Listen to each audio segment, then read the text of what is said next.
Hello friends, welcome to my channel. आज का जो प्रैक्टिस सेट है सामान्य अध्ययन पे बेस होगा और आज का प्रैक्टिस सेट इस थॉट के साथ शुरू करते हैं। अगर आप स्वयं अपने ऊपर विश्वास नहीं कर सकते हैं तो दूसरे आपके ऊपर विश्वास जो है कैसे करेंगे। ठीक है, अगर आप स्वयं अपने ऊपर विश्वास नहीं कर सकते हैं तो दूसरे आपके ऊपर जो है विश्वास कैसे करेंगे। तो सफलता की जो पहली सीढ़ी है या कह सकते हैं जो कड़ी है, आपके ऊपर ही विश्वास है वो होना चाहिए। खुद पे विश्वास जो है रहना चाहिए, तभी आप किसी चीज़ को हासिल कर सकते हैं। और इसी के साथ जो है प्रैक्टिस सेट स्टार्ट करते हैं। जो प्रैक्टिस सेट 1 है, सामान्य अध्ययन का जो प्रैक्टिस सेट 1 है, उसको स्टार्ट करते हैं। तो पहला क्वेश्चन क्या कह रहा है ये देखते हैं। पहला क्वेश्चन कह रहा है कि निम्नलिखित में से कौन सा जो ग्रंथ है गुप्त काल में रचा गया है। ठीक है, कौन सा जो ग्रंथ है गुप्त काल में रचा गया है। तो विकल्पों को देखते हैं। पहला विकल्प है बृहत कथा, बी है काव्य मीमांसा, सी है अमरकोश और डी है स्वप्नवास वदत्ता। ठीक है, तो सही विकल्प क्या हो जाएगा, जो ग्रंथ जो था गुप्त काल में रचा गया, सही विकल्प हो जाएगा पहले का विकल्प सी जो है अमरकोश जो है ये गुप्त काल में जो है रचा गया था। ठीक है, और अमरकोश को रचा किसने था, इसके रचयिता कौन थे, इसके रचयिता थे अमर सिंह। ठीक है, अमर सिंह। और ये जो अमर सिंह थे ये चंद्रगुप्त विक्रमादित्य के 9 रत्नों में से एक थे। ठीक है, जो अमर सिंह थे ये चंद्रगुप्त विक्रमादित्य के जो 9 रत्न थे उनमें से एक थे। ठीक है, नेक्स्ट बढ़ते हैं प्रश्न संख्या 2 की तरफ। प्रश्न संख्या 2 क्या कह रही है ये देखते हैं। प्रश्न 2 ये कह रहा है कि प्राचीन भारत का कालखंड जिसमें मंडल कूपों घेरदार कुओं का सबसे पहले उल्लेख मिलता है कौन है। पहला है मौर्य, बी है महाजनपद, सी है गुप्त काल और डी है वर्धन काल। तो सही विकल्प क्या हो जाएगा, तो सेकंड का सही विकल्प हो जाएगा विकल्प ए मौर्य जो काल था। मौर्य जो प्राचीन भारत का कालखंड था, इसमें जो है मंडल कूपों का जो है सबसे पहले जो है उल्लेख मिलता है। ठीक, मंडल कूप क्या होते हैं, ये ऐसे होते हैं जिसमें सिरेमिक जो छल्ले होते हैं एक दूसरे के ऊपर बनाए जाते हैं। ठीक है, ये होते हैं मंडल कूप।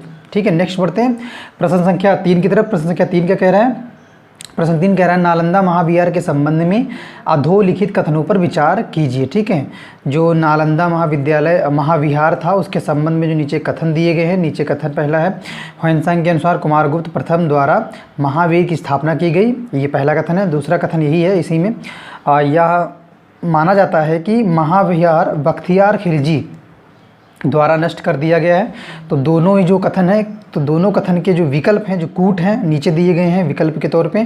तो क्या कूट हैं वो देखते हैं। पहला कूट है केवल एक जो है सत्य है या केवल 2 सत्य है, या तो ना तो एक सत्य है ना 2 सत्य है, और डी जो है एक और दोनों सत्य। सही विकल्प क्या हो जाएगा, विकल्प जो है थर्ड का प्रश्न संख्या 3 का जो विकल्प है वो विकल्प डी जो है हमारा ये सही हो जाएगा। विकल्प डी जो है 1 और 2 जो है 1 और 2 दोनों ही जो है ये सही है। ठीक है, कुमार जो गुप्त थे ये प्रथम महाविहार की स्थापना की गई थी। ठीक, कुमारगुप्त के जो कुमारगुप्त थे उन्होंने प्रथम महाविहार की स्थापना की गई थी। और फिर दूसरा है इसी में जो था महाविहार बख्तियार खिलजी जो थे इन्होंने नष्ट कर दिया था महाविहार को।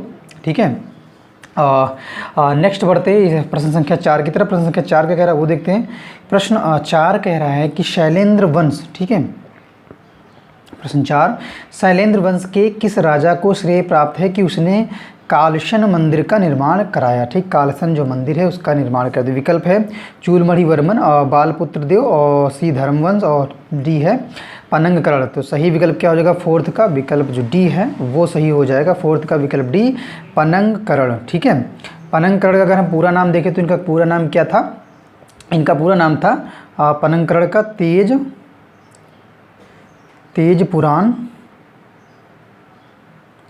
पनंगकर्ण। ठीक है, तेज पुराण पनंगकर्ण। ठीक है, इस जो कालसन जो मंदिर था, जो कालसन मंदिर था, ये कालसन जो मंदिर था तो इसको 8वीं शताब्दी में जो है 8वीं सदी में एक बौद्ध मंदिर था। एक 8वीं सदी में जो था क्या ये कालसन मंदिर, ये बौद्ध मंदिर है। और ये है कहाँ, बौद्ध मंदिर। ठीक है, 8वीं सदी में। और ये है कहाँ इस समय जावा जो इंडोनेशिया पड़ता है, जावा में है। ठीक है, जावा कहाँ पड़ता है, इंडोनेशिया में। ठीक है, इंडोनेशिया में। नेक्स्ट बढ़ते हैं प्रश्न संख्या 5 की तरफ। प्रश्न 5 क्या कह रहा है वो देखते हैं। प्रश्न 5 ये कह रहा है कि 1857 के विप्लव के दौरान निम्न विद्रोह, ठीक है, स्थलों का विद्रोह फैलाने के अनुसार कालानुक्रमिक रूप से व्यवस्थित कीजिए। ठीक है, कालानुक्रमिक रूप से व्यवस्थित करना है 1857 के जो विप्लव हुए। तो पहला मेरठ है, बी बरेली है, और तीसरा झांसी है, और चौथा जो है कोटा है। तो कालानुक्रम क्या होगा सही इनका, जो 1857 का विप्लव विद्रोह था, क्या होगा इसका सही जो विकल्प हैं क्या होंगे। तो विकल्प है फिफ्थ का सही विकल्प हो जाएगा विकल्प ए जो है ये सही हो जाएगा। 1 2 और ये 3 और ये 4 ये इसका सही कालानुक्रम है। ठीक है, जो 1857 का जो ये हुआ था विप्लव, ठीक है 1857 का, तो ये 10 मई को हुआ था, 10 मई 1857 को, 10 मई 1857 को। ठीक है, कहाँ से शुरू हुआ था, ये मेरठ से ही शुरू हुआ था। तो पहला जो एक ऑप्शन है जो यहाँ पे दिया हुआ है मेरठ, और फिर मेरठ के बाद ये बरेली पहुँचा। ठीक है, बरेली में इसकी शुरुआत हुई, और बरेली के बाद जो है झांसी, फिर कोटा। ठीक है, तो सही जो कालानुक्रम है ए विकल्प है, 5 का जो विकल्प ए है वो सही हो जाएगा। ठीक है, झांसी की अगर हम बात करें झांसी की, तो जो झांसी था ये जून में 1857 को स्टार्ट हुआ था झांसी में, और कोटा में जो था ये 15 अक्टूबर को। ठीक है, 15 अक्टूबर को कोटा में 1857 को। ठीक है, 15 अक्टूबर 1857 को। तो ये एक कालानुक्रम था 5 का, प्रश्न संख्या 5 1857 के जो विप्लव के दौरान निम्न विद्रोह स्थलों का जो विद्रोह था फैलाने के अनुसार जो कालानुक्रम था वो था विकल्प ये सही हो जाएगा फिफ्थ का। अगले प्रश्न संख्या 6 की तरफ पढ़ते हैं। प्रश्न 6 क्या कह रहा है ये देख लेते हैं। प्रश्न 6 कह रहा है कि ब्रिटिश शासन के दौरान रुड़की में तकनीकी महाविद्यालय की जो स्थापना हुई थी कब हुई थी। विकल्प है 46 1800, 1847, बी और सी 1856 और डी है 1857। तो सही विकल्प क्या हो जाएगा 6 का, सही विकल्प हो जाएगा 6 का विकल्प बी जो है 1847 जो है, बी जो है 1847 ईस्वी जो है ये सही विकल्प हो जाएगा। रुड़की में तकनीकी महाविद्यालय की स्थापना हुई थी ब्रिटिश शासन के दौरान। ठीक है, और ये जो तकनीकी महाविद्यालय था ये बनवाया किसने था यहाँ, तो ये था लॉर्ड डलहौजी, लॉर्ड डलहौजी। ठीक है, लॉर्ड, ये स्वतंत्र भारत का जो प्रथम अभियांत्रिकी कॉलेज इसे माना गया था। ठीक है, तकनीकी महाविद्यालय को जो ये रुड़की में स्थापित किया गया था। ठीक है, नेक्स्ट बढ़ते हैं प्रश्न संख्या 7 की तरफ। प्रश्न 7 क्या कह रहा है ये देखते हैं। प्रश्न 7 ये कह रहा है कि हिंदुस्तान रिपब्लिकन एसोसिएशन, प्रश्न 7 के संस्थापक सदस्य जो थे वो कौन कौन से थे। विकल्प है चंद्रशेखर आज़ाद, बी दूसरा है इसका सचिंद्र नाथ सान्याल, तीसरा है अरविंदो घोष और चौथा है राम प्रसाद बिस्मिल। तो विकल्प देखते हैं, ए बी सी डी 4 विकल्प दिए हैं। इनमें थे जो संस्थापक सदस्य थे हिंदुस्तान रिपब्लिकन एसोसिएशन के वो बताना है। तो सही विकल्प 7 का क्या हो जाएगा, विकल्प जो डी है ये सही हो जाएगा 1 और ये 2 सचिंद्रनाथ सन्याल और राम प्रसाद बिस्मिल थे। इन्होंने हिंदुस्तान रिपब्लिकन एसोसिएशन की जो संस्थापक थे ये सदस्य थे इनमें। तो और ये हिंदुस्तान रिपब्लिकन एसोसिएशन एक प्रकार से किससे संबंधित था, ये हमारा जो था काकोरी कांड से संबंधित था। ठीक है, काकोरी जो कांड था उससे संबंधित था। ठीक है, नेक्स्ट बढ़ते हैं प्रश्न संख्या 8 की तरफ। प्रश्न संख्या 8 क्या करिए वो देखते हैं। प्रश्न 8 ये कह रहा है कि राजा राम मोहन राय के विषय में, प्रश्न 8 में सत्य नहीं है। ठीक है, जो सत्य नहीं है राजा राम मोहन राय के विषय में वो बताना है। तो पहला है उन्होंने, राजा राम मोहन राय ने the precepts of the Jesus the guide to peace and happiness शीर्षक से एक पुस्तक प्रकाशित की। पहला है ये ए विकल्प। बी है उन्होंने इंडियन रिफॉर्म एसोसिएशन की स्थापना की, और सी है आत्मीय सभा की स्थापना की, और डी है इसी में डी जो है वो है तुहुफ उल मुहाविद्दीन। ठीक है, मुहाविद्दीन नाम से एक पुस्तक प्रकाशित की राजा राम मोहन राय ने। तो कौन जो विकल्प है, जो विकल्प सही नहीं है वो बताना है राजा राम मोहन राय के विषय में। तो सही विकल्प क्या हो जाएगा राजा राम मोहन राय के विषय में, तो सही विकल्प बी हो जाएगा। उन्होंने जो था इंडियन रिफॉर्म एसोसिएशन की स्थापना जो की है ये सही नहीं है। ठीक है, बाकी आत्मीय सभा का भी उन्होंने जो है स्थापना की थी, और फारसी में तुहफत उल मुहाविद्दीन नाम से एक पुस्तक प्रकाशित की थी राजा राम मोहन राय ने। और इसी के साथ उन्होंने the precepts of the Jesus the guide to peace and happiness शीर्षक से भी एक पुस्तक जो है प्रकाशित की थी। कब की थी, 1820 में जो है ये पुस्तक प्रकाशित की थी। ठीक है, और 1823 में जॉन डिग्बी के अनुसार, यही जो पुस्तक थी ये वाली, 1823 में जॉन डिग्बी के सहायता से या जॉन डिग्बी के प्रयासों से, जॉन डिग्बी, ठीक है, जॉन डिग्बी के प्रयासों से ये 1823 में प्रकाशित हुई थी, ठीक है। जिसमें क्या बात थी, इसमें ये था कि ईसा मसीह को ईश्वर के अवतार के रूप में खारिज कर दिया गया था, ठीक है। इसमें क्या था कि जो ईसा मसीह थे उनको ईश्वर के अवतार के रूप में खारिज कर दिया गया था, ठीक है। और आत्मीय सभा जो थी, इसी में जो आत्मीय सभा है इसकी जो स्थापना 1815 में 1815 में 1815 में आत्मीय सभा की स्थापना राजा राम मोहन राय द्वारा की गई थी। और जो लास्ट है, इसी में लास्ट है तूफत उल मुहाविद्दीन, जिसका अर्थ होता है देवताओं का उपहार। इसका अर्थ क्या होता है? देवताओं का एक उपहार, ठीक है, उपहार।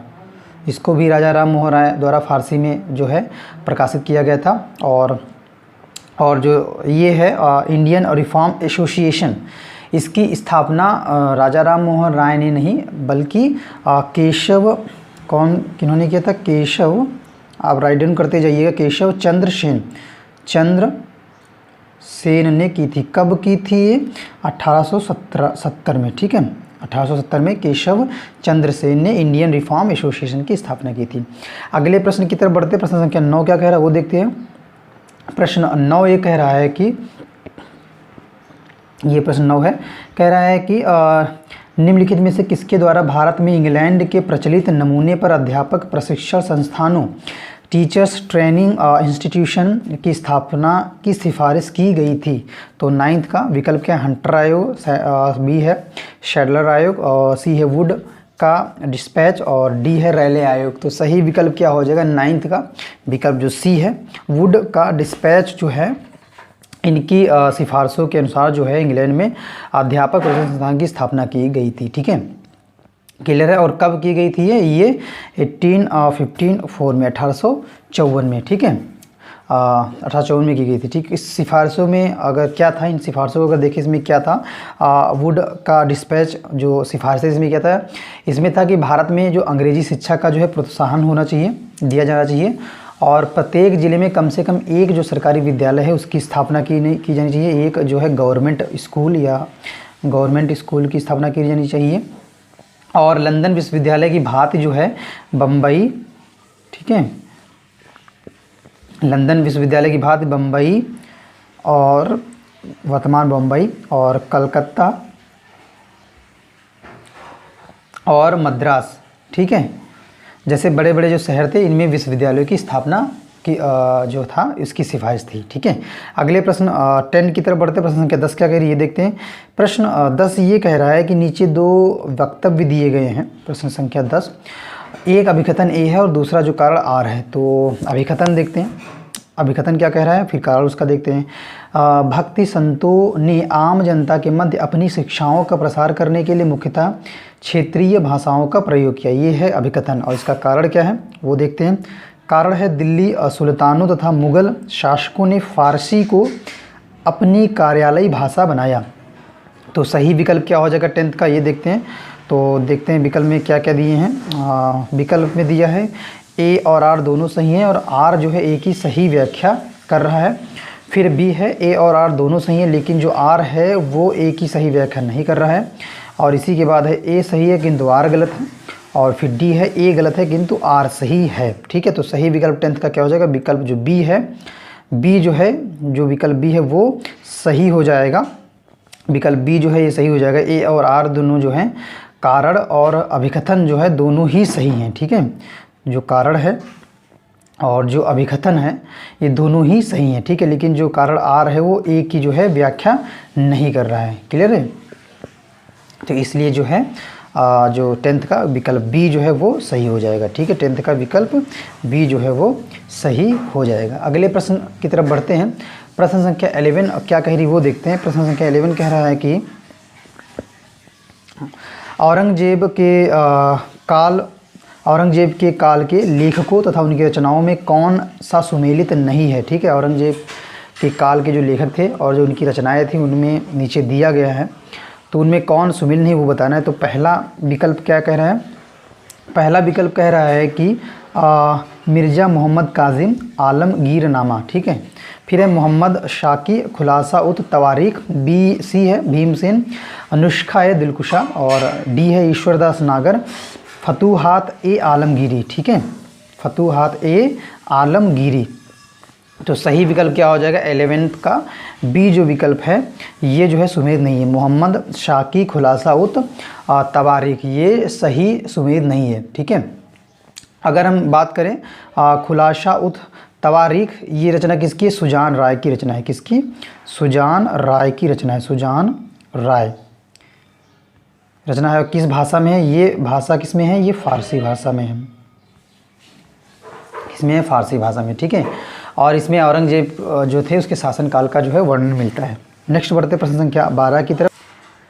प्रश्न 12 क्या कह रहे हैं वो देखते हैं। प्रश्न 12 कह रहा है शिवाजी के प्रशासन में पंडित राव द्वारा संभाले जाने वाले मामले थे। शिवाजी के जो प्रशासन था उसमें पंडित राव द्वारा जो संभाले जाने वाले मामले थे वो कौन कौन थे या कौन से थे। तो सैन्य मामले संभालते थे पंडित राव, या दान तथा धर्म संबंधी मामले संभालते थे पंडित राव, या न्याय संबंधी मामले, या डी जो है पत्राचार संबंधी मामले। तो 12 का सही विकल्प क्या हो जाएगा, विकल्प बी जो है पंडित राव जो थे वो दान तथा धर्म संबंधी जो मामले हैं वो उनको संभालते थे या उन्हें देखते थे, ठीक है। नेक्स्ट बढ़ते हैं प्रश्न संख्या 13 की तरफ। प्रश्न 13 क्या कह रहा है ये देखते हैं। प्रश्न 13 कह रहा है कि 13 प्रश्न कह रहा है कि सूची 1 को 13 प्रश्न मुगल उद्यानों को सूचित करती है। जो सूची 1 है वो किसको संसूचित करती है, मुगल उद्यानों को, और सूची जो 2 है वो शासकों को संसूचित करती है। तो जिनके शासन में उद्यान बनाए गए थे, जिनके शासन में जो उद्यान है बनाए गए थे, निम्नलिखित में से कौन सा सुमेलित नहीं वो बताना है, कौन सा सुमेलित नहीं है वो बताना है। तो नीचे की तरफ बढ़ते हैं। तो क्या क्या है सूची 1 में, क्या है सूची 1 में है आराम बाग आगरा में है, जो बाबर सूची 2, और इसी के सामने दूसरा है निशात बाग श्रीनगर अकबर उसके सामने, और तीसरा है शालीमार बाग और उसी के सामने शाहजहां, और चौथा है पिंजौर बाग पंचकुला, और फिर है औरंगजेब। तो कौन सा जो विकल्प है ये सही नहीं होगा इसमें। प्रश्न संख्या हमारा जो है 12।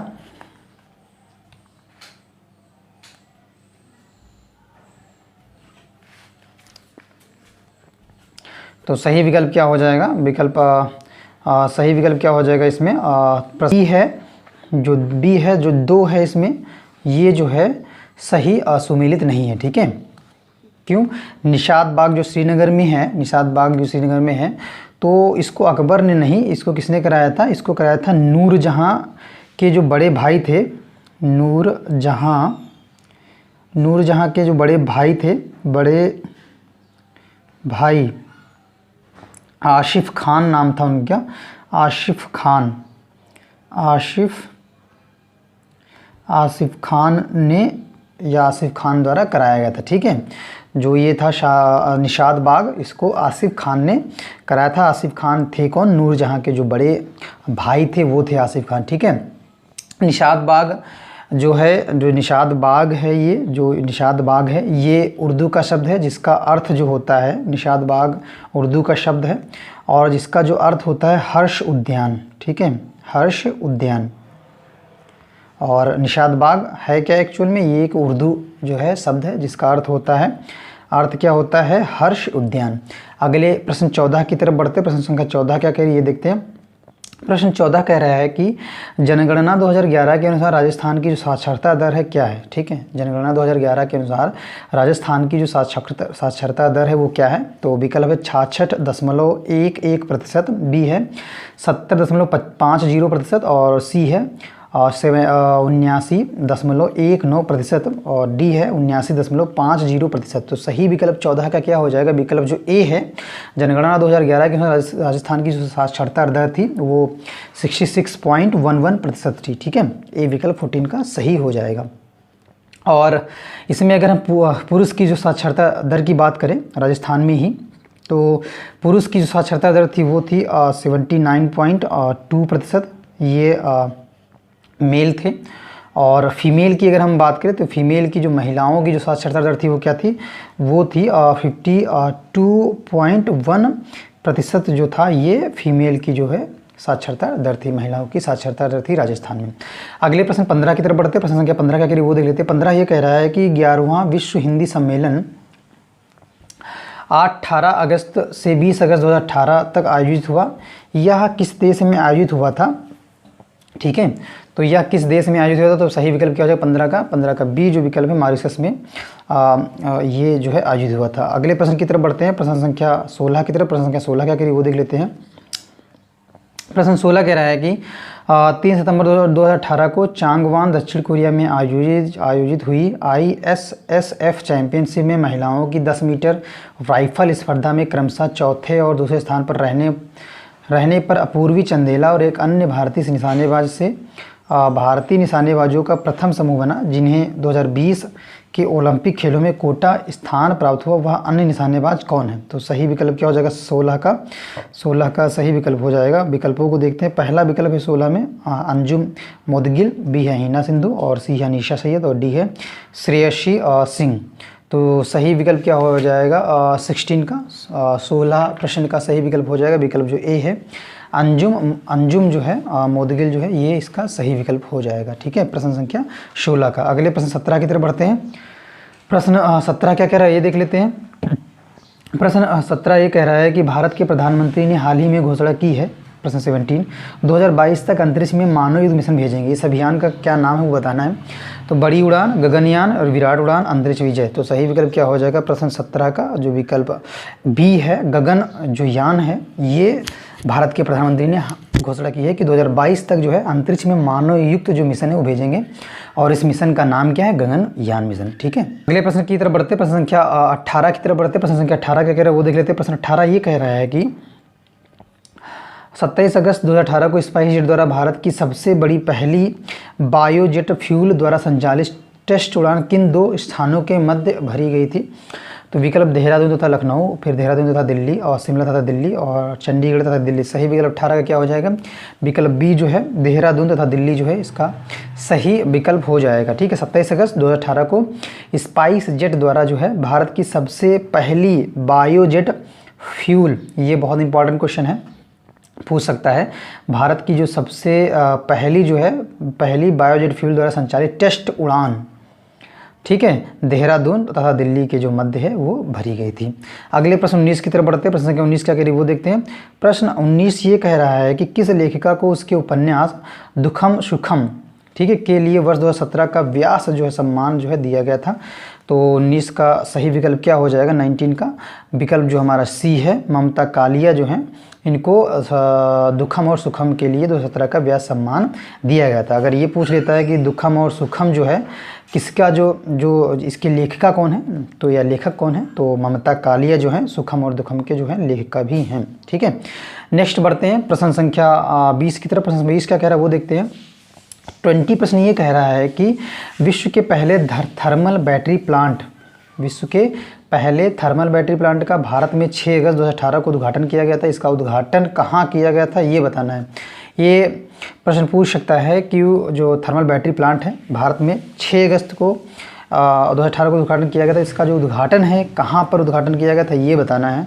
तो 20 का करेक्ट आंसर क्या हो जाएगा? 20 प्रश्न का ये जो विकल्प है अमरावती आंध्र प्रदेश में जो है 6 अगस्त 2018 को थर्मल बैटरी प्लांट जो है विश्व के जो पहला थर्मल बैटरी प्लांट है वो अमरावती आंध्र प्रदेश में जो है इसका उद्घाटन किया गया था। विकल्प ए 20 का सही हो जाएगा। इसका अगर हम संचालन देखें तो Bharat energy storage technology private limited द्वारा किया जा रहा है। ठीक है, इसका जो संचालन है थर्मल बैटरी प्लांट, इसका संचालन कौन कर रहा है कि भारत की जो एनर्जी स्टोरेज है, भारत की जो एनर्जी स्टोरेज टेक्नोलॉजी, ठीक है, स्टोरेज टेक्नोलॉजी प्राइवेट लिमिटेड, ठीक है, टेक्नोलॉजी प्राइवेट लिमिटेड, और यह एक नवीकरणीय ऊर्जा को प्रोत्साहन देता है। ठीक है, यह देगा, ठीक है, जो नवीकरणीय ऊर्जा है उसको प्रोत्साहन देगा ये थर्मल बैटरी प्लांट। नेक्स्ट बढ़ते हैं 21 की तरफ। प्रश्न 21 क्या कह रहा है वो देखते हैं। 21 ये कह रहा है कि 52 ग्राम हीलियम He में मोलों की जो संख्या है, मोलों की संख्या क्या है कि वो बताना है। तो 52 ग्राम जो हीलियम है उसमें मोलों की संख्या क्या है वो बताना है। तो मोलों की जो संख्या होता है उसका एक फार्मूला होता है, उसके माध्यम से हम इसको सॉल्व कर सकते हैं। उसका फार्मूला होता है द्रव्यमान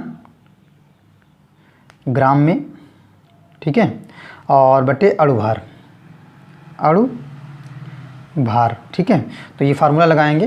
तो द्रव्यमान कितना दिया हुआ उसमें 52 दिया है, ठीक है। और जो अणुभार है तो वो कितना है इसका हीलियम का, वो है 4, ठीक है। अब इसको डिवाइड कर देंगे तो कितना निकल के आएगा, 13 जो मोल्स है वो निकल के आ जाएगा, ठीक है, 13 मोल्स। तो जहाँ पर भी 13 मोल्स है 21 में वो सही विकल्प हो जाएगा, ठीक है। अगले प्रश्न की तरफ बढ़ते हैं, प्रश्न संख्या 22 की तरफ। प्रश्न 22 का कह रहा है वो देख लेते हैं।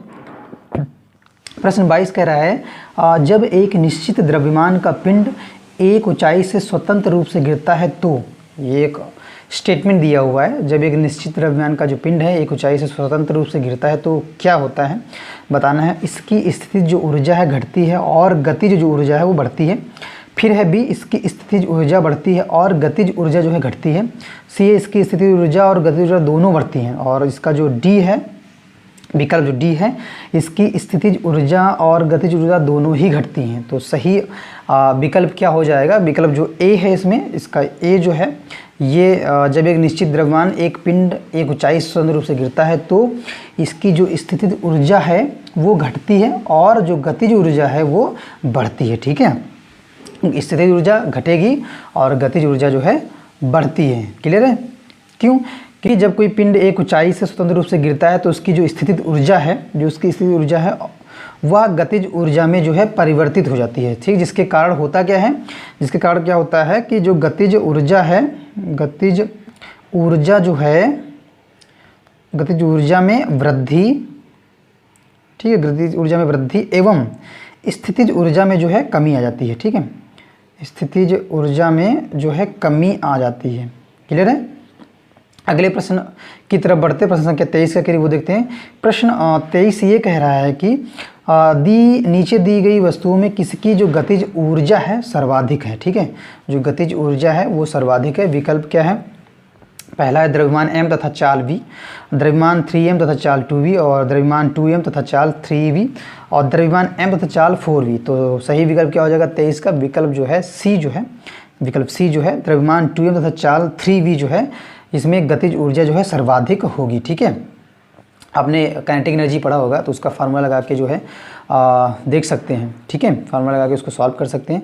तो अगर हम इसको सॉल्व करें, विकल्प ए को अगर हम देखें, इसमें जो विकल्प ए है उसको देखें तो क्या होता है, काइनेटिक एनर्जी जो गतिज ऊर्जा का जो फार्मूला होता है क्या होता है, वो गतिज ऊर्जा का जो फार्मूला होता है, गतिज ऊर्जा के ई गतिज ऊर्जा, तो ये होता है हाफ mv² होता है। तो इससे इसको हम सॉल्व कर सकते हैं।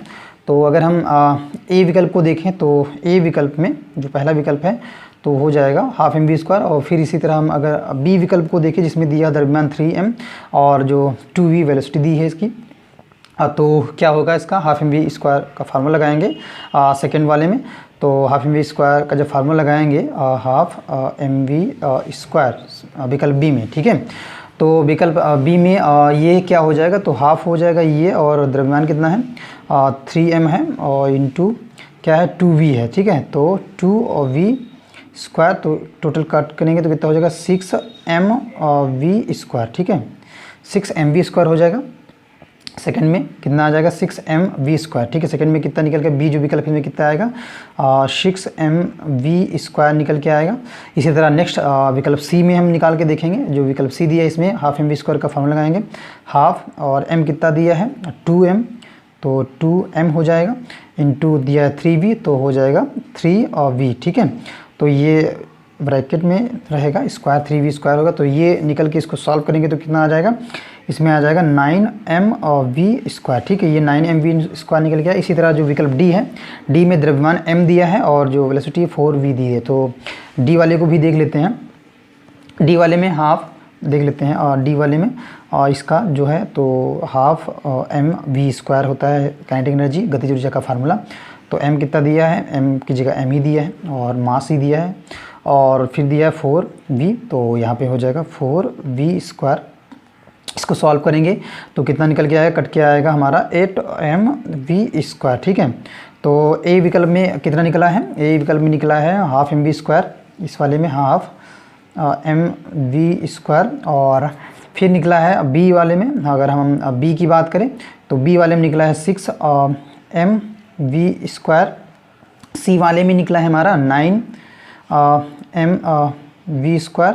और इसी तरह डी वाले में कितना निकल के आया था, जब हमने काइनेटिक एनर्जी का फार्मूला लगाया था गतिज ऊर्जा का, तो इसमें निकल के आया था 8 mv²। तो सबसे ज़्यादा जो है गतिज ऊर्जा किस में है देखते हैं, तो 9 mv²। विकल्प सी जो है, विकल्प जो है हमारा सी था, वो इसमें जो है गतिज ऊर्जा सबसे या सर्वाधिक होगी 9 mv²। ठीक है, तो 23 का विकल्प सी जो है, 23 का विकल्प सी जो है सही विकल्प हो जाएगा। अगले प्रश्न 24 की तरफ बढ़ते हैं। प्रश्न संख्या 24 का कह रही वो देख लेते हैं। प्रश्न 24 ये कह रहा है कि किसी आहार श्रृंखला में प्रत्येक स्तर पर उपलब्ध कार्बनिक 24 में पदार्थों की औसत मात्रा जो कि उपभोक्ता के अगले स्तर तक पहुंचती है। ठीक है, तो विकल्प है 40%, 30%, 20%, 10%। सही विकल्प क्या हो जाएगा, विकल्प डी जो है वो 10% जो है किसी आहार श्रृंखला में प्रत्येक स्तर पर उपलब्ध कार्बनिक पदार्थों की जो 10% औसत मात्रा है उपभोक्ता के अगले स्तर तक पहुंचती है। ठीक है, तो ये विकल्प 24 का जो 10% है ये सही हो जाएगा। विकल्प डी जो है 24 का सही हो जाएगा। अगले प्रश्न 25 की तरफ पहुँचते हैं। 25 प्रश्न क्या कह रहा है ये देख लेते हैं।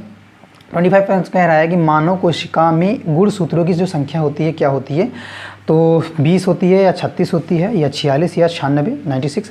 तो 25 का सही विकल्प क्या हो जाएगा, विकल्प सी जो है 46 जो होती है गुणसूत्रों की जो संख्या होती है मानव कोशिकाओं में 46 होती है। ठीक है, मानव कोशिकाओं में गुणसूत्रों के जो 23 जोड़े पाए जाते हैं। ठीक है, 23 जोड़े पाए जाते हैं, 23 और प्लस 23, तो टोटल कितने हो गए 4 3 3 6 2 2 4 46 हो जाते हैं। ठीक है, इनमें से जो 22 जोड़े होते हैं, इनमें से 22 जोड़े गुणसूत्र नर एवं मादा दोनों में समान रूप से पाए जाते हैं, जिन्हें ऑटोसोम या ऑटोसोम कहते हैं। ठीक है, दोनों में जो होता है, जो 22 जो होता है जोड़े जो होता है गुणसूत्र के दोनों में पाए जाते हैं, मेल और फीमेल में पाए जाते हैं। ठीक है, मेल और फीमेल में पाए जाते हैं। ठीक है, और दोनों समान रूप से पाए जाते हैं, और इन्हें जब समान रूप से पाए जाते हैं तो इन्हें कहते क्या हैं, इन्हें कहते हैं ऑटोसोम।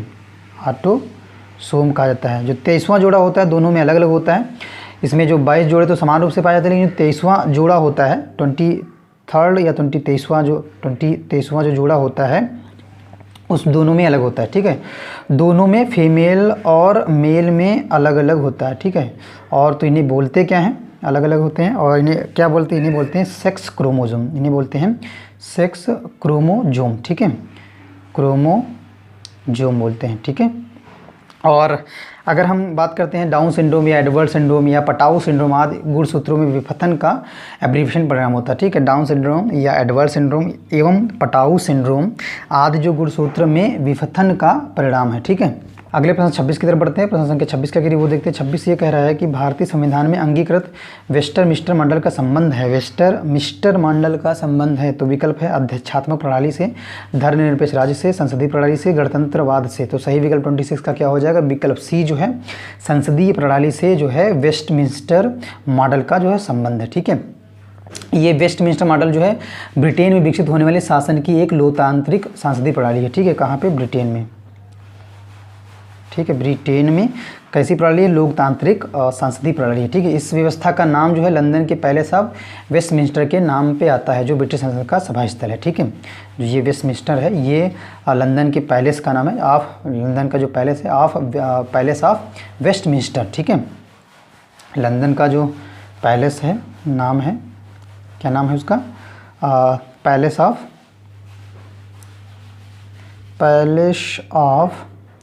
वेस्टमिंस्टर। ठीक है, जो ब्रिटिश संसद का एक सभा स्थल है। और जो भारतीय संविधान में है, और जो भारतीय संविधान है इसी पे जो है अंगीकृत संसदीय जो प्रणाली इसी मॉडल पर आधारित है। ठीक है, भारतीय जो संसद है या भारतीय जो संविधान है, भारतीय संविधान में जो अंगीकृत संसदीय प्रणाली है, जो संसदीय प्रणाली है वो ब्रिटेन से ली गई है। कहने का मतलब है कि जो वेस्टमिंस्टर मॉडल है उस पर आधारित है भारतीय संविधान। ठीक है, जो संसदीय प्रणाली है भारतीय संविधान में वह ब्रिटेन से ली गई है। ठीक है, अगले प्रश्न 27 की तरफ बढ़ते हैं। 27 प्रश्न क्या कह रहा है ये देख लेते हैं। प्रश्न 27 ये कह रहा है, वे 3 आधार जिन पर संविधान के अनुच्छेद 352 के अधीन आपात घोषणा की जा सकती है में शामिल नहीं है। वे 3 आधार कौन कौन से हैं जिन पर संविधान के अनुच्छेद 352 के अधीन आपात उद्घोषणा की जा सकती है में शामिल नहीं है। पहला आंतरिक शांति, युद्ध, बाह्य आक्रमण, सशस्त्र विद्रोह। तो 27 का सही विकल्प हो जाएगा आंतरिक जो अशांति है, ये संविधान के अनुच्छेद 352 के अधीन आपात उद्घोषणा जो है इसके साथ की जा सकती है। इसमें जो है आंतरिक अशांति जो है ये शामिल नहीं है। ठीक है, सही विकल्प ये हो जाएगा। राष्ट्रपति द्वारा जो अनुच्छेद 352 जो है, ये अनुच्छेद 352 के अंतर्गत युद्ध जो होता है, अगर युद्ध है, बाह्य आक्रमण है, बाह्य आक्रमण और हमारा सशस्त्र विद्रोह, विकल्प जो डी था, सशस्त्र विद्रोह के आधार पर जो है राष्ट्रपति जो है आपातकाल की घोषणा जो है की जा सकती है, किया जा सकता है। और जो सशस्त्र विद्रोह है ये जो है 44वें जो है संविधान संशोधन अधिनियम 1978 द्वारा आंतरिक अशांति के स्थान पर जोड़ा गया था। ठीक है, सशस्त्र विद्रोह जो है ये आंतरिक अशांति जो है, इसके आंतरिक अशांति के स्थान पर जो है सशस्त्र विद्रोह जो है जोड़ा गया था। कौन सा संशोधन था? 44वां संविधान संशोधन 1978। ठीक है, इसके तहत जो है सशस्त्र विद्रोह की जगह, आंतरिक अशांति की जगह जो था सशस्त्र विद्रोह जो है जोड़ा गया था। ठीक है, भारत में अभी तक केवल 3 बार जो है ये आपातकाल की घोषणा की जा चुकी है। 3 बार जो है भारत में आपातकाल की जो है केवल 3 बार जो है घोषणा की जा चुकी है। एक तो 1962 में, ठीक है, फिर 1971 में और फिर 1975 में। ये तीनों जो पीरियड हैं, इन तीनों पीरियड में जो है आपातकाल की जो है घोषणा राष्ट्रपति के द्वारा की जा चुकी है। ठीक है, अगले प्रश्न 28 की तरफ बढ़ते हैं। 28 प्रश्न क्या कह रहा है वो देख लेते हैं। 28 प्रश्न कह रहा है कि संघ की मंत्रिपरिषद सामूहिक रूप से जो है उत्तरदायी होती किसके प्रति? राष्ट्रपति के प्रति, संसद के प्रति या लोकसभा अध्यक्ष के प्रति? डी है लोकसभा के प्रति। तो सही विकल्प 28 का क्या हो जाएगा? विकल्प डी है, जो संघ की जो मंत्रिपरिषद है सामूहिक रूप से जो है लोकसभा के प्रति जो है क्या है होती है? उत्तरदायी होती है। और ये कहाँ किस अनुच्छेद में कहा गया? अनुच्छेद जो है अनुच्छेद 75। ठीक है, स्पष्ट करता है कि संघ की जो मंत्रिपरिषद होगी सामूहिक रूप से जो है लोकसभा के प्रति जो है उत्तरदायी होती है। ठीक है, और इसका अर्थ ये होता है कि जब सभी मंत्री और उनके सभी जो कार्य होते हैं लोकसभा के प्रति जो है संयुक्त जिम्मेदारी होती है। ठीक है, और जब लोकसभा का जो मंत्रिपरिषद होता है के विरुद्ध अविश्वास प्रस्ताव जो होता है पारित होता है, तो सभी मंत्रियों को, जिसमें कि राज्यसभा के मंत्री भी शामिल होते हैं, त्यागपत्र देना पड़ता है। प्रश्न 29 की तरफ बढ़ते हैं। प्रश्न 29 क्या कह रहा है वो देख लेते हैं। 29 प्रश्न कह रहा है कि न्यायाधीशों की नियुक्ति की कॉलेजियम प्रणाली का आरंभ किस वर्ष में हुआ था? बहुत अच्छा क्वेश्चन है, पॉलिटी का क्वेश्चन है। न्यायाधीशों की नियुक्ति की कॉलेजियम प्रणाली का जो आरंभ हुआ था किस वर्ष में हुआ था ये बताना है। तो विकल्प 1984, 1993, 1995, 1999। सही विकल्प 29 का क्या हो जाएगा? विकल्प डी जो है 1999 जो था कॉलेजियम प्रणाली का जो आरंभ 1999 से हुआ था। और ये तीसरे न्यायाधीश मामले 1998 जो है तीसरे न्यायाधीश मामले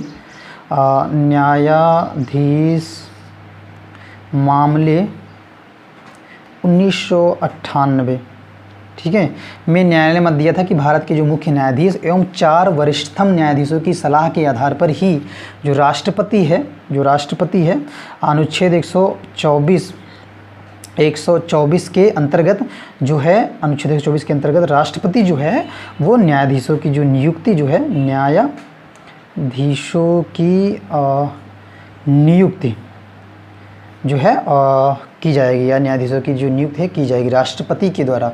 और यही जो है, ये जो व्यवस्था है, इसी व्यवस्था को जो है कॉलेजियम व्यवस्था कहा गया था। ठीक है, अगले प्रश्न 30 की तरफ बढ़ते हैं। प्रश्न संख्या 30 क्या कह रही है वो देखते हैं।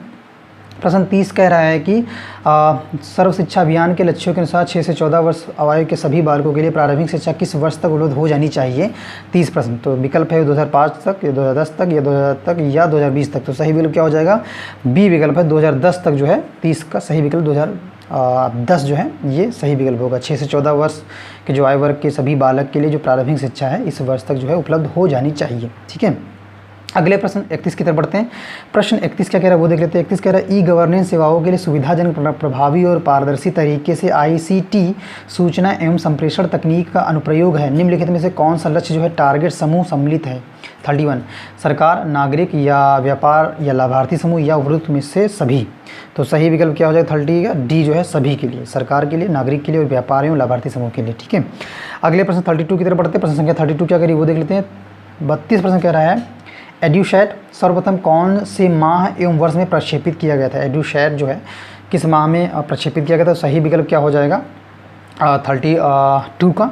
तो 32 का विकल्प है 1 अगस्त 2010, जुलाई 2010, या अगस्त 2011 और फिर है लास्ट जो है जुलाई 2011, डी विकल्प। तो सही विकल्प क्या हो जाएगा, जो एडिशूट सर्वप्रथम कौन से माह में या वर्ष में प्रक्षेपित किया गया, तो सही विकल्प हो जाएगा विकल्प सी जो है अगस्त 2011 जो है इसका करेक्ट आंसर होगा 32 का 32 का। एड्यूशेट जो है क्या, एक एड्यूशेट जो है ये एक इटली का माइक्रो सैटेलाइट है जिसे अगस्त 2011 में प्रक्षेपित किया गया था। ठीक है, किसका है, इटली का है, क्या है, माइक्रो सैटेलाइट है। भारत के संदर्भ में जो एड्यूशेट है GSAT-3 भारतीय अंतरिक्ष अनुसंधान संगठन द्वारा 2004 में प्रक्षेपित कृत्रिम उपग्रह है। ठीक है, भारत के अगर संदर्भ में देखें जो एड्यूशेट है वो भारत के संदर्भ में, तो ये GSAT-3, ठीक है, GSAT-3, ठीक है, ये भारत के संदर्भ में है और भारतीय अंतरिक्ष अनुसंधान संगठन द्वारा सितंबर 2004 में जो है ये प्रक्षेपित किया गया था। ठीक है, भारत के संदर्भ में अगर बात करी जाए तो इसका जो प्रक्षेपण जो है शिक्षण जो सेवाएं हैं उनको प्रदान करने के लिए किया गया है। ठीक है, शिक्षण की जो जितनी सेवाएं हैं उनको प्रदान करने के लिए, सेवाएं प्रदान करने के लिए किया गया है। अगले प्रश्न 33 की तरफ बढ़ते हैं। प्रश्न संख्या 33 क्या कह रहा है, 33 कह रहा है कि भारत स्काउट्स एवं गाइड्स का राष्ट्रीय मुख्यालय स्थित है देहरादून में, मुंबई में, दिल्ली में, चेन्नई में। तो सही विकल्प क्या हो जाएगा 33 का 33 का विकल्प बी जो है स्काउट गाइड्स का राष्ट्रीय मुख्यालय दिल्ली में स्थित है। और स्काउट गाइड की स्थापना कब हुई थी ये भी देख लेते हैं। तो ये हुई थी आपकी 7 नवंबर 1950 को स्काउट गाइड की स्थापना होती है। मुख्यालय दिल्ली में है। वर्तमान में इसके अध्यक्ष को है वो आप हमें कमेंट बॉक्स में बताइएगा। ठीक है, जो स्काउट गाइड के, भारत स्काउट एवं गाइड्स के जो वर्तमान अध्यक्ष हैं वो हमें, जो लोग वीडियो देख रहे हैं वो कमेंट बॉक्स में इसका जो वर्तमान अध्यक्ष है, इसके जो वर्तमान अध्यक्ष हैं उन्हें बताइएगा। ठीक है, अगले प्रश्न 34 की तरफ बढ़ते हैं। प्रश्न 34 क्या कह रहा है वो देखते हैं। कस्तूरबा गांधी बालिका विद्यालय KG और BV का आरंभ हुआ। ठीक है, तो 2001 में, 2002 में, 2003 में, 2004 में। तो सही विकल्प क्या हो जाएगा 34 का विकल्प जो डी है 2004 में कस्तूरबा गांधी बालिका विद्यालय का जो है आरंभ हुआ 2004 में। ठीक है, और ये भारत सरकार द्वारा जो है अनुसूचित जाति, जनजाति व पिछड़े वर्ग की बालिकाओं के लिए सुदूर ग्रामीण क्षेत्रों में आवासीय उच्च प्राथमिक विद्यालयों की स्थापना है। तो जो है इसका जो है आरंभ हुआ था। ठीक है, किसके लिए, अनुसूचित जाति, SC ST और पिछड़े वर्ग OBC जो वर्ग की जो बालिकाएं थी जो सुदूर ग्रामीण क्षेत्रों में रहती थी उनको आवासीय जो है, मतलब जो है क्षेत्रों में आवासीय उच्च प्राथमिक विद्यालयों की स्थापना है। तो जो है इस विद्यालय का, कस्तूरबा गांधी बालिका विद्यालय का जो है शुभारंभ किया गया था। अगले प्रश्न 35 की तरफ बढ़ते हैं। प्रश्न संख्या 35 का वो देख लेते हैं। 35 कह रही है कि निम्नलिखित में से कौन से राज्य में राष्ट्रीय मिलिट्री स्कूल स्थित नहीं है। कौन सा राज्य में राष्ट्रीय मिलिट्री स्कूल स्थिति नहीं है, तो विकल्प है पंजाब, हिमाचल प्रदेश, राजस्थान, कर्नाटक। सही विकल्प क्या हो जाएगा 35 का विकल्प ए जो है पंजाब में जो है यहाँ पे राष्ट्रीय मिलिट्री स्कूल स्थित नहीं है। ठीक है, राष्ट्रीय मिलिट्री स्कूल की स्थापना जो है king George royal Indian military school के रूप में की गई थी। ठीक है, अगर राष्ट्रीय मिलिट्री स्कूल की जो बात करें तो यह किसके द्वारा स्थापित की गई थी, या किसकी गई थी, किंग जॉर्ज रॉयल इंडियन, ठीक है, रॉयल इंडियन मिलिट्री स्कूल के रूप में की गई। ठीक है, मिलिट्री स्कूल के रूप में की गई थी। ठीक है, इसका जो सूत्र वाक्य जो है राष्ट्रीय मिलिट्री स्कूल जो इसका सूत्र जो वाक्य है वो है शील परम भूषणम। ठीक है, शीलम परम भूषणम। ठीक है, भारत में ऐसे कुल 5 स्कूल हैं। एक तो बंगलुरु में है RMS, फिर जो कर्नाटक में पड़ता है, और फिर दूसरा RMS अजमेर राजस्थान में, फिर RMS बेलगाम कर्नाटक में, फिर RMS चायल हिमाचल प्रदेश में, और फिर RMS धौलपुर राजस्थान में। ठीक है, 5 स्कूल हैं। कर्नाटक में है RMS कर्नाटक या बेंगलुरु, फिर अजमेर में भी है, और फिर है बेलगाम में, और फिर है बेलगाम के बाद फिर है चायल कहाँ पड़ता है, हिमाचल प्रदेश में। ठीक है, और फिर है धौलपुर, ये कहाँ पड़ता है, राजस्थान में पड़ता है। ठीक है, प्रश्न 35 के साथ 35 के साथ ये प्रैक्टिस सेट सामान्य अध्ययन का जो था वो समाप्त होता है। चैनल पे यदि आप पहली बार विजिट कर रहे हैं और हमारी वीडियो को पहली बार देख रहे हैं और चैनल को अभी तक आपने सब्सक्राइब नहीं किया है तो प्लीज़ चैनल को सब्सक्राइब कर लें और बेल आइकन को दबाना ना भूलें, जिससे हमारे चैनल द्वारा बनाई गई जो लेटेस्ट वीडियो हैं उसकी अपडेट आपको सबसे पहले और आसानी से मिल सके। ठीक है, इसी के साथ जो है जितने भी प्रैक्टिस सेट हैं आपके एग्ज़ाम के सामान्य हिंदी एवं अन्य विषयों के, वो सभी प्रैक्टिस सेट एवं प्रीवियस ईयर के पेपर रोजाना आपको हमारे चैनल पर मिलते रहेंगे। ठीक है, thank you so much guys.